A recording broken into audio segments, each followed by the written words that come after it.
স্বামীর সংসারে যেই মহিলা সবথেকে বেশি অশান্তিতে থাকে, যেই স্ত্রী স্বামীর সংসারে আসার পরে শাশুড়ির ঝামেলার কারণে, শ্বশুরের কথার কারণে, ননদের কথার কারণে অশান্তি ফিল করে, অশান্তিতে থাকে, সংসারটা দেখা যায় আগুনের মতো জ্বলতে থাকে, তারপরেও ওই নারী ধৈর্য ধারণ করে, ওই সংসারটাকে আগলে রাখার চেষ্টা করে, সবাইকে গুছিয়ে রাখার চেষ্টা করে।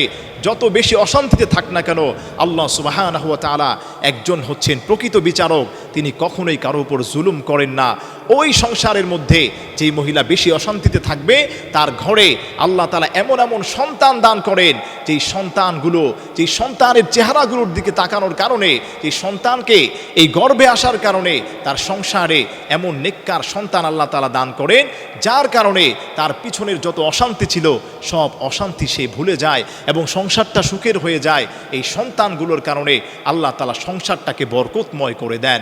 এজন্য প্রিয় মা বোনেরা, অশান্তি হলে খবরদার স্বামীকে ছেড়ে নিজের বাবার বাড়ি চলে যাবেন না, স্বামীকে ছোট করবেন না, স্বামীকে ডিভোর্স দেওয়ার মতো সাহস করবেন না।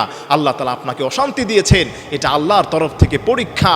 তার কারণ হলো আপনি যেই স্বামীর ঘরে এসেছেন, আল্লাহকে সাক্ষী রেখে তার ঘরে আপনি এসেছেন, আল্লাহ তাআলা তো আপনাকে দেখছেন আপনার উপর জুলুম করা হচ্ছে কিনা। এজন্য ধৈর্য ধারণ করবেন, আল্লাহ তাআলা আপনার সঙ্গে আছেন। আল্লাহ তাআলা আমাদের প্রত্যেকের ফ্যামিলিগুলোকে কবুল করেন, ধৈর্যশীল হিসেবে মা বোনদেরকে সংসার করার তৌফিক দান করেন।